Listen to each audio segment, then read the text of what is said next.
자, 오늘 말씀에 나오는 누포는 구레네 사람 시몬의 아들입니다. 마가복음 15장에 보면은 알렉산더와 루포의 아버지인 구레네 사람 시몬이 시골로부터 와서 지나가는데 그들이 그를 억지로 같이 가게 하여 예수의 십자가를 지웠다. 예수께서 십자가를 지고 갈 때 구레네 사람 시몬이 로마 병사의 눈에 띄어서 십자가를 대신 지고 올라갔습니다.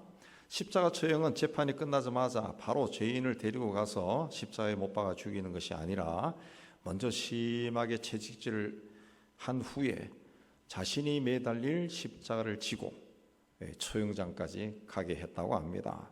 근데 채찍질을 당해서 상처투성이가 된 몸에 그 무거운 나무를 짊어지게 되면은 나무와 상처가 맞닿아 굉장히 아프겠죠. 또 제수가 무거운 십자가를 지고 가다 힘이 없어 넘어지면은 인소라는 병사가 채찍질을 가합니다. 그렇게 일으켜 세웁니다. 그렇게 해서 처형장에 도착하면은 거의 초죽음 상태에 이른다고 합니다. 예수께서도 밤새도록 이리저리 끌려다니며 재판을 받으시고 또 채찍에 맞아서 아마 걸어갈 힘도 없었을 겁니다. 그런 몸에 십자가까지 메고 가려니 힘에 부쳐 자꾸 넘어졌을 거예요. 그래서 인솔하던 로마 군인이 봐도 이 사람이 십자가를 지고 처형장까지 갈 수 없어 보이니까 길가에 있던 구레네 사람 시몬을 불러내서 대신 십자가를 지고 가게 했던 것입니다. 구레네는 아프리카 대륙 북쪽에 있는 리비아와 애굽 사이에 있던 작은 왕국입니다. 유대 왕국이 멸망한 후에 많은 유대인들이 그 지역으로 이주해서 살았다고 합니다. 그래서 그런지 사도행전에 구레네 사람들이 많이 나옵니다. 오순절 때 성령 받은 제자들이 방언을 말할 때 들었던 사람들 중에도 구레네 사람이 있습니다. 또 유대인의 회당에서 스데반과 논쟁할 때에도 구레네 사람이 있었고요.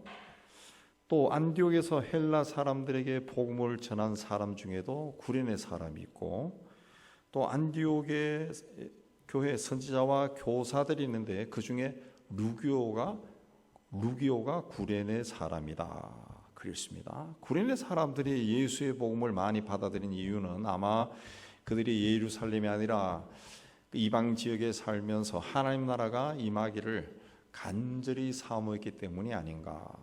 자신들의 척박한 환경 속에 메시아가 임하기를 간절히 기대했기 때문에 그런 것이 아닌가, 그런 생각이 듭니다. 시몬이 로마 군인의 눈에 띄었습니다. 아마도 이 사람이 아프리카 지역에서 와서 얼굴이 가무잡잡하고 또 한번 상상해 보면 덩치가 커서 힘이 있을 것 같으니까 로마 병사의 눈에 확 띄어서 그가 시몬을 불러냈을 겁니다. 그는 예루살렘에서 멀리 떨어진 구레네에서 유대인 최대 명절인 유월절을 지내기 위해 예루살렘에 올라왔다가 졸지에 사형수가 지고 가야 할 십자가를 대신 졌습니다. 누가복음에 보면은 시몬은 십자가를 지고 골고다를 향해 올라가는 예수님의 뒤를 따라갔다 그랬습니다. 평소에 생전에 예수께서 제자들에게 누구든지 나를 따라오거든 자기를 부인하고 자기 십자가를 지고 나를 따라야 된다 그랬습니다. 그런데 이 말씀을 직접 들었던 제자들은 십자가에 자신들도 처형될까 봐 무서워서 다 도망쳤습니다. 그런데 로마 군인에 의해서 억지로 지기는 했지만은 구레네 사람 시몬이 그 십자가를 지고 예수님을 끝까지 따라갔습니다. 그러니까 예수님의 뒤를 끝까지 온전하게 따라간 최초의 사람이 구레네 시몬이란 거예요. 억지로 십자가를 지고 가도 십자가를 진 겁니다. 십자가를 진 거예요. 남이 은혜를 받을 때 그 옆에 앉아가지고 은혜를 조금 받아도 은혜를 받은 겁니다. 받은 거예요. 그러니까 주님의 십자가를 조금이라도 지고 가면은 그걸 통해서 하나님이 우리에게 복을 주시고 은혜를 주시는 거예요. 그렇기 때문에 억지로 십자가를 지는 것도 피해서는 안 된다는 거죠. 하나님이 지어준 십자가는 억지로 지어줬다 할지라도 내가 부족하고 연약할지라도 지고 가야 된다는 거죠. 구레네 시몬도 예수님이 져야 할 십자가를 지고 갈 때 굉장히 힘이 들었을 거예요. 그러나 그가 그걸 벗어날 수가 없죠. 힘들다고 비켜나면 아마 로마 군인의 채찍이 막 날라왔을 겁니다. 그러니까 막 땀을 뻘뻘 흘리면서 억지로 그치고 언덕으로 올라간 거예요. 그러나 하나님께서 그 구레네 시몬을 기억하신 겁니다. 하신 거예요. 아마도 시몬은 처형장에 도착했을 때 병사들로부터 풀려났을 겁니다. 그러나 그는 그 자리를 떠나지 않고 예수께서 십자가에 처형되는 것을 처음부터 끝까지 목격했습니다. 그러니까 그리스도의 마지막을 가장 가까운 곳에서 목격한 목격자가 된 겁니다. 예수님의 12제자가 아니라 그날 우연히 십자가를 지고 가던 예수를 만났던 사람이 예수의 마지막을 목격한 사람이 된 거예요. 성경에 보면 처음부터 끝까지 예수의 처형을 주관했던 로마의 백부장이 예수께서 운명하신 후에 예수를 향해 이 사람은 진실로 하나님의 아들이다, 그런 고백을 했습니다. 그러면 유대인인 시몬은 예수님의 처형을 처음부터 끝까지 목격하면서 더 큰 감동을 받았을 거예요. 이방인이 그런 감동을 받았으면 유대인인 시몬은 말할 수 없는 감동을 받았을 거예요. 그래서 그런지 그와 그의 가족은 이후 초대교회에 굉장히 중요한 역할을 하게 됩니다. 사도행전 13장에 보면은 안디옥 교회에 선지자들과 교사들이 있었다 그래 하는데 그들 중에 니게르라 하는 시몬과 구레네 사람 누기오가 있었다. 니게르는 피부가 검다는 뜻입니다. 우리가 어렸을 때 니그로 했는데 피부가 검다. 니게르라는 시몬이요 구레네 사람 누기오가 나오는 것을 봤을 때 니게르라고 하는 시몬이 구레네 사람으로 생각할 수 있습니다. 이 같은 사건이 기록되어 있는 마태와 누가복음에는 안 나오는데 마가복음에만 유독 구레네 시몬의 두 아들이 알렉산더와 루포다 그렇게 이름이 나옵니다. 아까 처음에 말씀드린 것처럼 이 마가복음은 마가가 로마에서 로마 교회 성도들에게 예수 그리스도를 소개하고 예수의 복음을 전하기 위해 기록한 복음서입니다. 복음서예요. 그러니까 마가복음을 읽는 로마 교회 성도들은 알렉산더와 루포가 누군지 안다는 거예요. 근데 시몬의 두 아들의 이름까지 알고 있다는 거예요. 그래서 마가복음에만 시몬의 두 아들의 이름이 나오는 거예요. 또 오늘 말씀에도 주 안에서 택하심을 입은 루포와 그 어머니에게 문안하라 그랬습니다. 루포. 이 로마서는 로마에 있는 교인들에게 쓴 편지인데 거기 루포와 그 어머니에게 문안하라 그랬습니다. 이 로마에 있는 루포와 그 어머니를 이야기하는 거예요. 루포는 붉은 머리털이라는 뜻인데 당시에 흔한 이름이 아니기 때문에 구레네 시몬의 아들로 봅니다. 자, 안디옥에서 바울은 시몬과 관계를 맺었습니다. 그때부터 시몬의 부인이며 루포의 어머니가 이 바울을 자상하게 돌봐줬습니다. 얼마나 자상하게 돌봐줬는지 바울이 루포의 어머니는 곧 나의 어머니다 그런 말을 했습니다. 구레네 시몬은 예수께서 십자가를 지고 가는 것을 구경하다가 우연히 재수가 없어서 십자가를 지고 간 것이 아닙니다. 하나님이 그를 택했어요. 그래서 주 안에서 택함을 입은 루포와 그 어머니 그 이해합니다. 억지로 십자가를 지고 간 것처럼 보이고 마가복음에도 억지로 졌다고 기록되어 있지만 실제는 억지가 아니라는 거죠.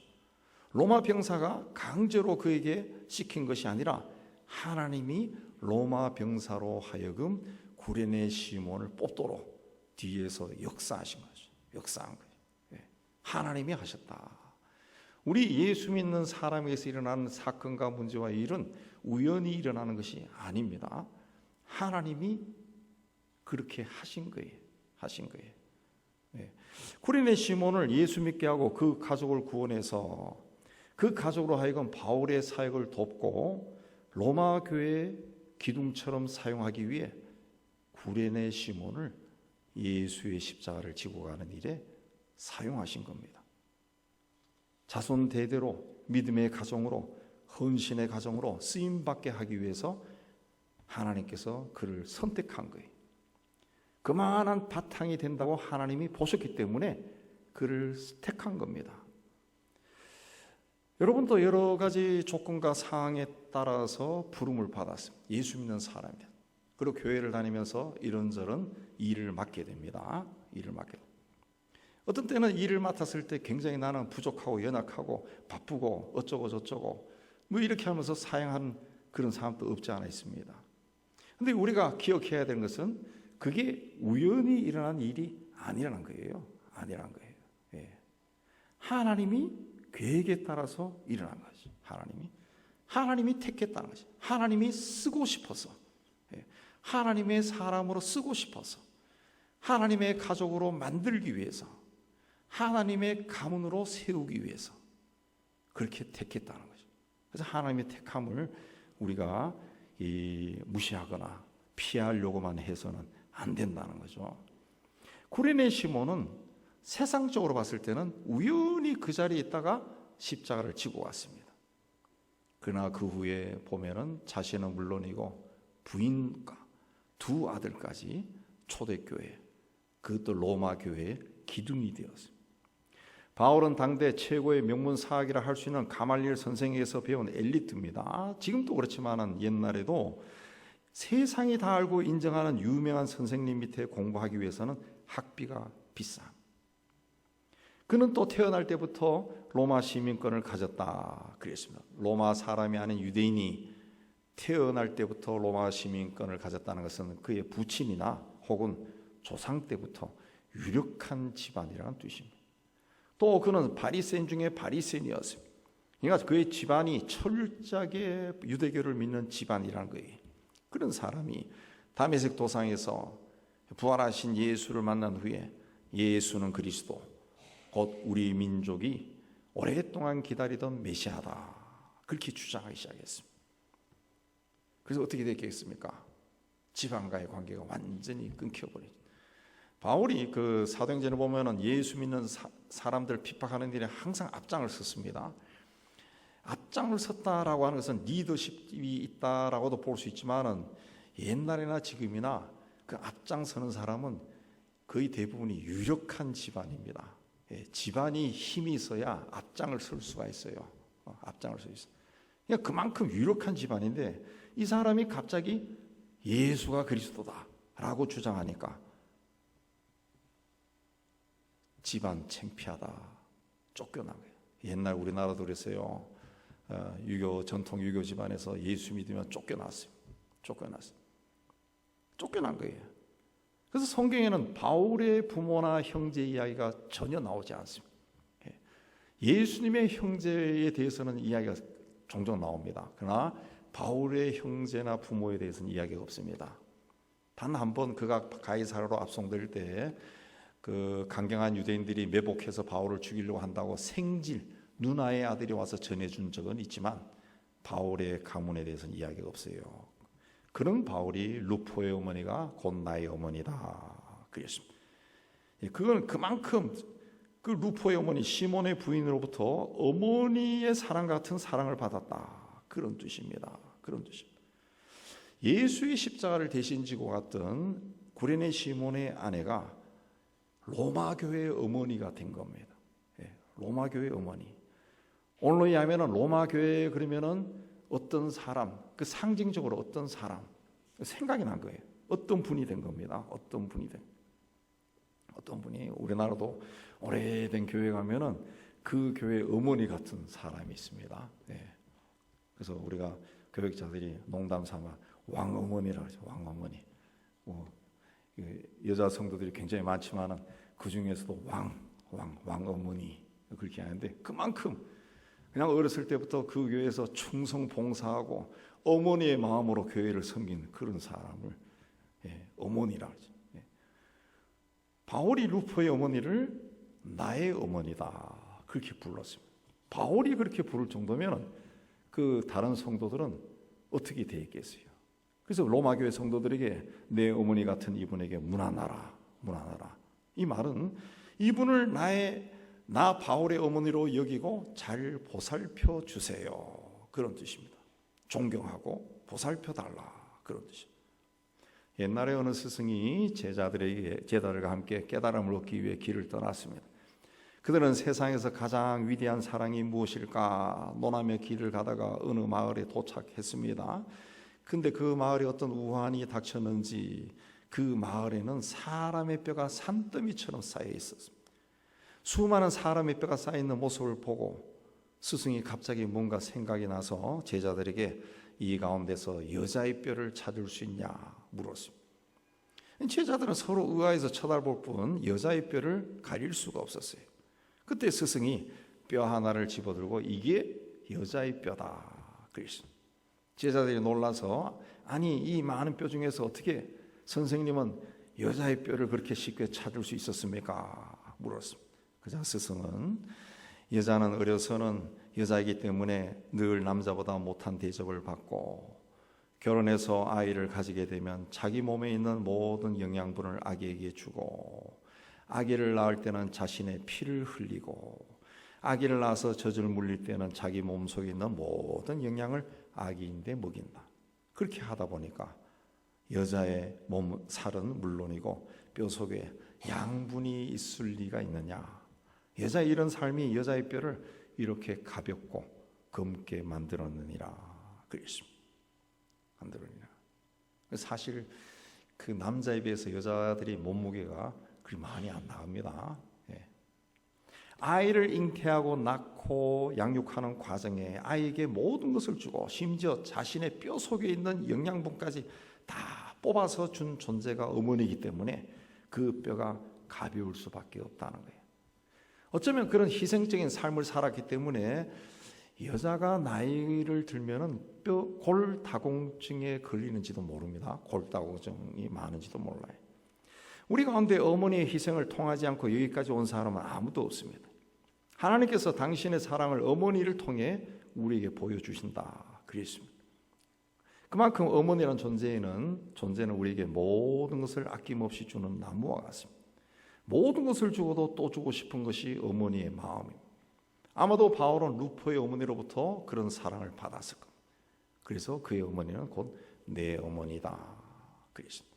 며칠 전 정부와 서울시가 올해 가을부터 중국 동포가 아닌 외국인 가사 도우미 도입을 추진한다. 그런 기사가 나왔습니다.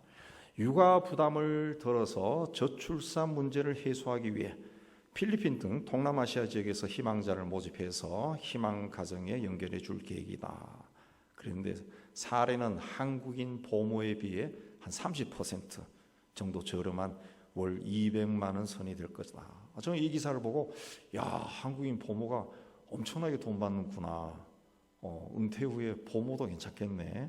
그 생각도 해봤는데 여성의 사회 경력 단절을 완화하고 저출산 및 고령화에 대응하기 위해 그렇게 한다. 그렇게 합니다. 그러나 3살 버는 여든 간다는 말이 있듯이 사람은 5살 이전에 언어와 관습뿐만 아니라 가치관과 인생관 등 기본적인 개념이 형성된다고 합니다. 우리가 생각할 때는 5살도 안 된 꼬마들이 어떻게 그걸 다 형성해? 그게 아니라 인간의 뇌 구조가 그렇게 만들어져 있다는 거예요. 그 보고 듣는 것이 그대로 쫙 들어가 버린 거예요. 따라서 어린아이를 가치관이나 전통이나 문화가 다른 외국인 보모에게 맡기면은 언어와 문화와 민족성이 제대로 형성되지 않습니다. 이미 중국 동포 보모에 의해 돌봄을 받은 아이들이 한국말을 어눌하게 하고 한국 문화보다는 중국 문화에 익숙해진다는 그런 보고가 있습니다.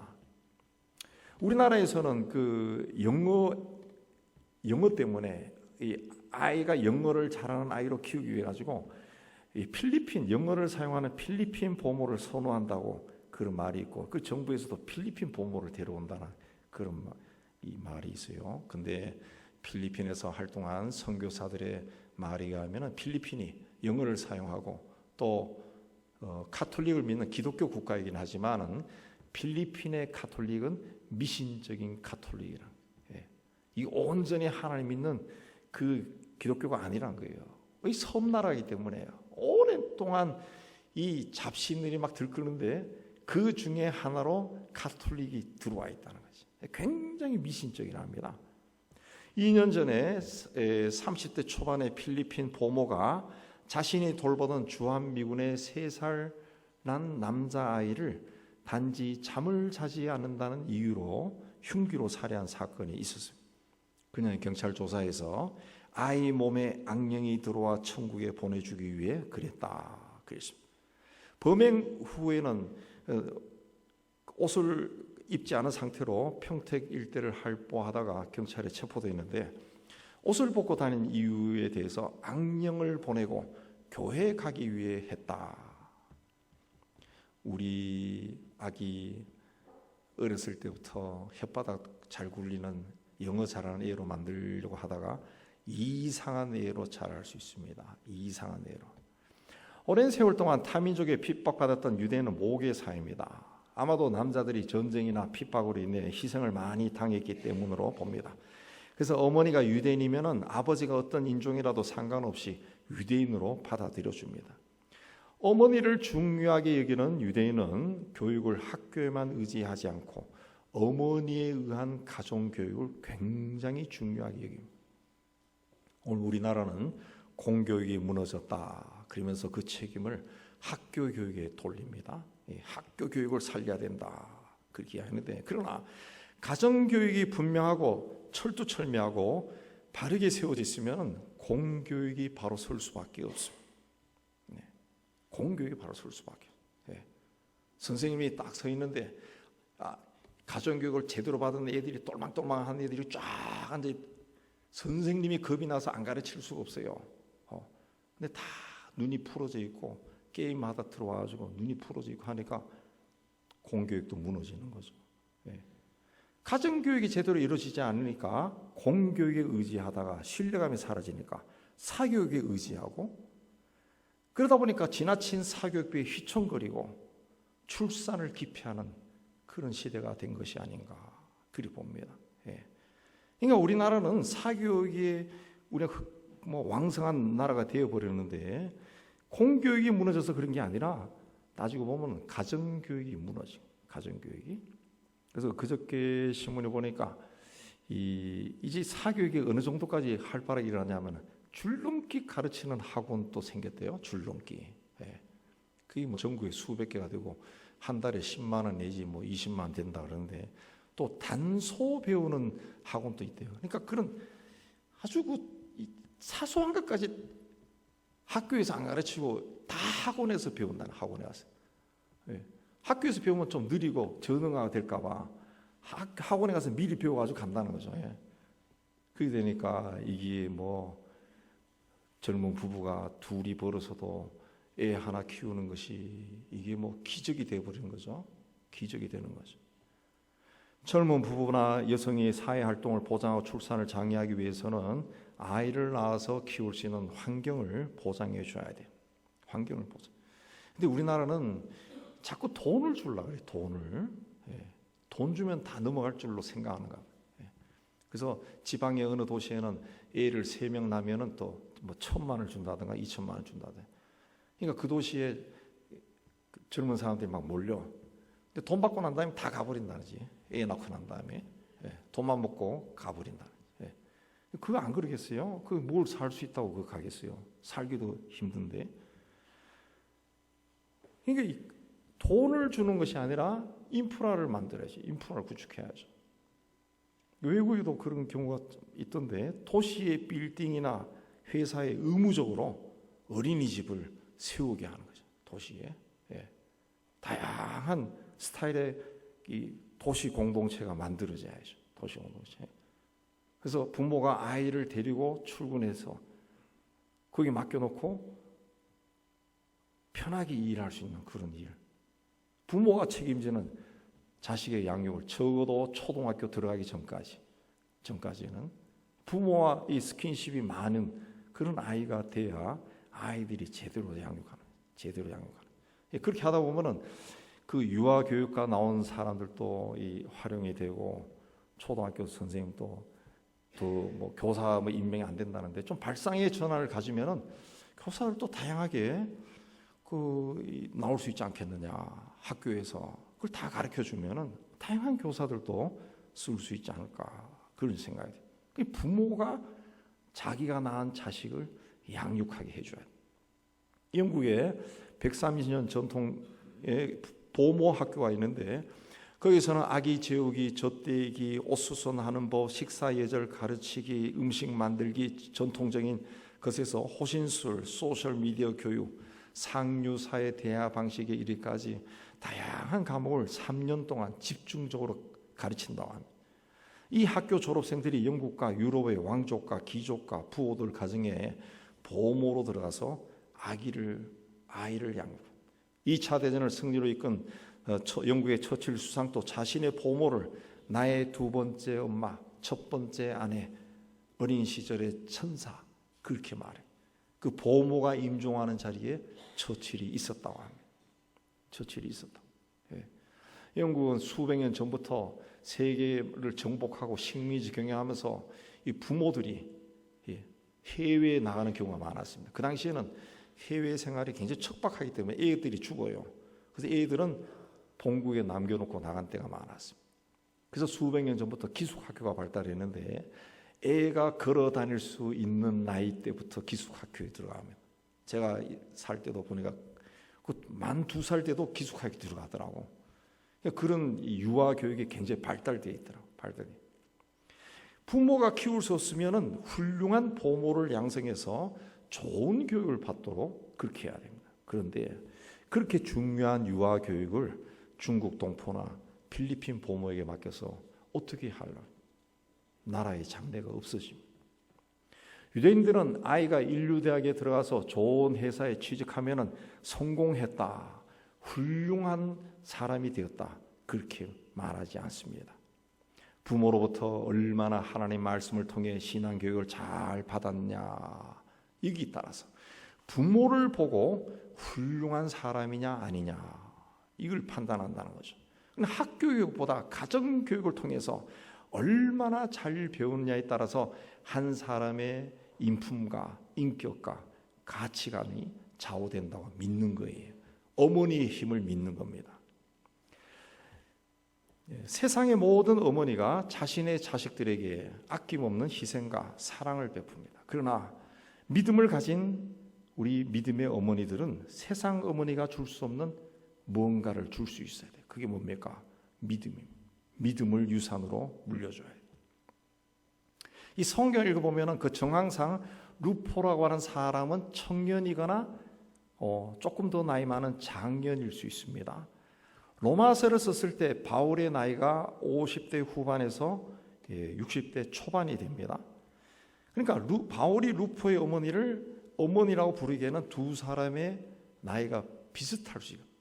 얼마 차이가 나지 않습니다. 그런데도 바울이 루포의 어머니를 어머니다, 나의 어머니다 라고 부른 이유는 루포의 어머니가 로마교회 모든 성도, 초대교회 모든 성도들의 어머니 역할을 했다.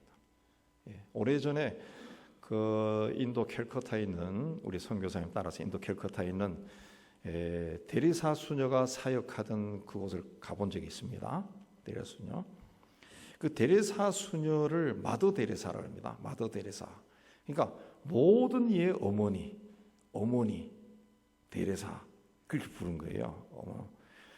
이 데레사 수녀가 사역하던 이 가난한 사람들을 위한 의료 시설, 또 입원한 그런 곳, 그 다음에 장애인 시설, 또 그녀가 세운 학교 가 보면은 우리가 보기에는 막 화려하고 막 튼튼하고 훌륭한 그게 아닙니다. 거기다 빈민 지역이 있으니까 그렇게 대단하지 않아요. 근데 내부에 들어가면은 굉장히 깨끗합니다. 굉장히 깨끗해요. 시멘트 바닥도 깨끗합니다. 화장실도 막 빛이 날 정도고, 그 아이들이나 그 노숙 있는 가난한 병자들이 입고 있는 옷도 보면은 아주 좋은 옷이 아니에요. 그러나 깨끗합니다. 깨끗합니다. 그 뭐냐니까 데레사 수녀가 그 사람들을 자기 자식처럼 키우고 돌본 겁니다. 가난하지만 제대로 된 옷도 없지만 그걸 빨고 해서 깨끗하게 모든 걸 깨끗하게 하죠. 여러분이 여러분의 자식 방을 아마 청소하는 분 있을 거예요. 그렇죠? 뭐 일주일에 한 번이나 뭐 한 달에 한 번이나 청소할 때 대충 하고 치웁니까? 그래도 세상 엄마들은 깨끗하게 합니다. 깨끗하게죠. 예. 데레사 수녀를 마더 데레사 그렇게 이해합니다. 어머니라는 거죠. 어머니, 엄마 데레사, 엄마 데레사. 누포의 어머니도 그렇게 교회를 섬겼다. 예. 나의 어머니다 라고 하는 것은 교회의 어머니다. 교회의 어머니. 우리 교회를 그렇게 섬겼다. 그런 뜻이죠. 제 고아 출신의 친구가 있습니다. 이 친구에게서 제가 이 자신의 어머니 같은 분에 대한 이야기를 들은 적이 있어요. 들어보니까 야 정말 천사 같은 분이구나. 예. 그분 때문에 자기가 공부할 수 있고 목사가 되었다. 그 이야기를 하더라고요. 예. 정말 눈물 날 정도로 훌륭한 분이더라고요. 훌륭한 분. 예. 지금까지 살아오면서 나를 낳고 길러주신 육신의 어머니 외에 내가 어머니라고 부를 수 있는 분이 아마 여러분에게도 있을 겁니다. 있을 거예요. 예. 저도 젊었을 때 우리 어머니 또래 되는 분들이 있었습니다. 교회에서 그분들이 정말 어머니가 이 아들을 대하는 것처럼 저를 사랑하고 기도하고 그 도움을 주고 그렇게 했습니다. 아직도 기억나요. 많은 분들이 세상을 다 떠났습니다. 아직도 기억나요. 또 우리 은영교회 와서 사역할 때에도 그 어머니처럼 교회를 돌보고 또 저를 대하는 그런 분들이 참 많았습니다. 참 많았습니다. 연세 드신 분도 있고 그렇지만은 바울은 루포의 어머니가 곧 내 어머니다. 루포의 어머니는 바울을 또 교회를 마치 자기 자식처럼 섬겼다. 어머니의 마음으로 섬겼다는 거죠. 그 사랑을 기억하고 로마 교회 교인들에게 바울이 루포의 어머니는 내 어머니와 같다. 그분을 존경하고 사랑해라 부탁한 겁니다. 오늘 어머니에 대해서 이야기하니까 아버지들은 뭐 시무룩할 수도 있는데 똑같은 말이에요. 아버지나 어머니나 똑같은 말입니다. 똑같은. 우리는 그 세상에 사는 동안 아버지 어머니의 마음 이걸 잃어버려서는 안 됩니다. 아버지에 대한 기억이 좋지 않은 사람들도 있을 겁니다. 아주 막 엄격한 분. 그렇다 해서 나도 엄격하게 지내라. 그것이 아니라 일반적으로 사람들이 생각하는 가장 아름다운 아버지와 어머니의 마음 그걸 가지고 우리가 세상을 바라봐요.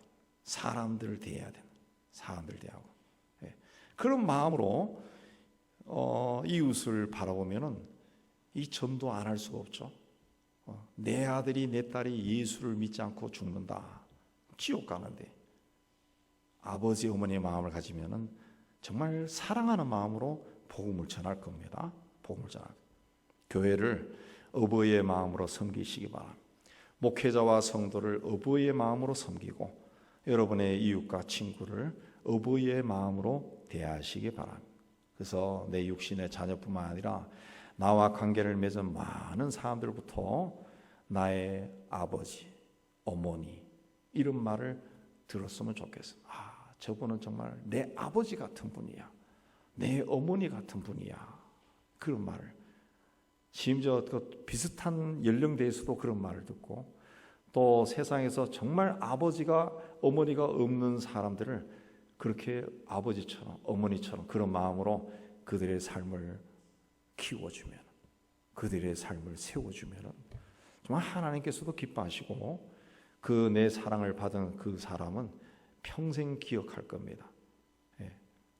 모든 사람들로부터 바울의 고백처럼 그 어머니에게 문하라. 그의 어머니는 곧 내 어머니다. 이런 말을 듣는 여러분이 다 되시기를 주의 이름으로 축복합니다. 하나님 아버지, 우리가 세상에 살면서 아버지, 어머니, 아들과 딸로 그 관계 속에 살아가는데 하나님 오늘 말씀에서는 아무런 육신적인 혈연적인 관계가 없는 사람이지만 그러나 그분은 나의 어머니다. 그런 말을 바울이 했습니다. 하나님 우리도 이 땅에 사는 동안 그 누구로부터 그분은 내 아버지요 어머니와 같은 분이다.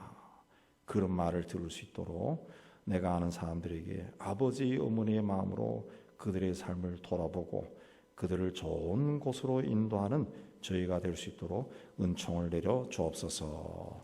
예수님 이름으로 기도하옵나이다. 아멘.